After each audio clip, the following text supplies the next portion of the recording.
I remember I was inside working at the computer, and a couple of the guys were outside doing yard work, and that's when the doorbell rang.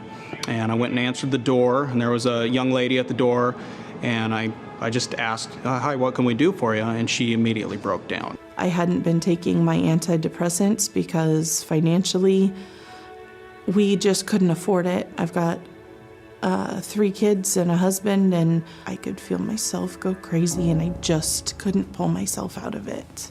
My dad had always told me, like when I was little, you know, if you need help, you go to a policeman, you go to a fireman, you go to the police station or the fire station. And then she looked at the sign in front of Station 29, the fire sign. It's in front of all of our stations, and it says, "Welcome, we can help."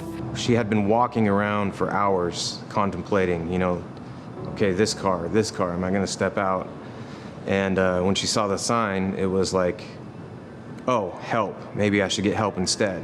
And she thought, okay, I'm gonna go ring the doorbell. And if they are here and they answer and they talk to me, I'll know I'm not supposed to do this. But if there's nobody here or they're not welcoming to me, they don't ask me in, I'm gonna walk into traffic.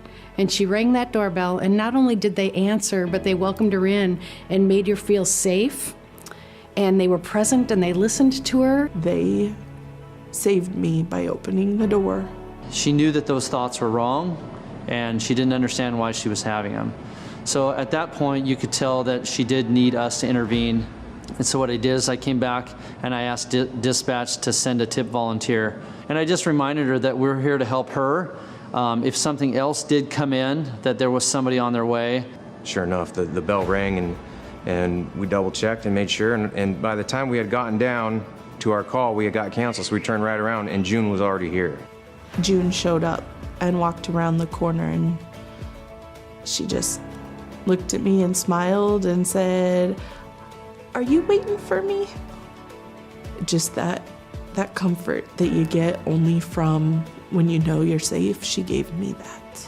For us to see a tip volunteer to come in and take over for us is a blessing, because those are the pros that know what they're doing. You know, we can help and listen and do what we can, but to get a professional doing what a professional does saves the day. There's no way I can possibly express how much I appreciate what Firehouse 29 and the TIP program did for me. We are pleased to recognize Portland Fire and Rescue, Station 29, with the 2018 Good Samaritan Award. They didn't just save a life that day, they made a difference. It didn't involve put out a burning building or extricating somebody from a car or even doing heroic CPR. It involved being brave enough and to be vulnerable to show up and be present with somebody during a mental health crisis. And for that reason, we want to recognize and honor them with this year's award.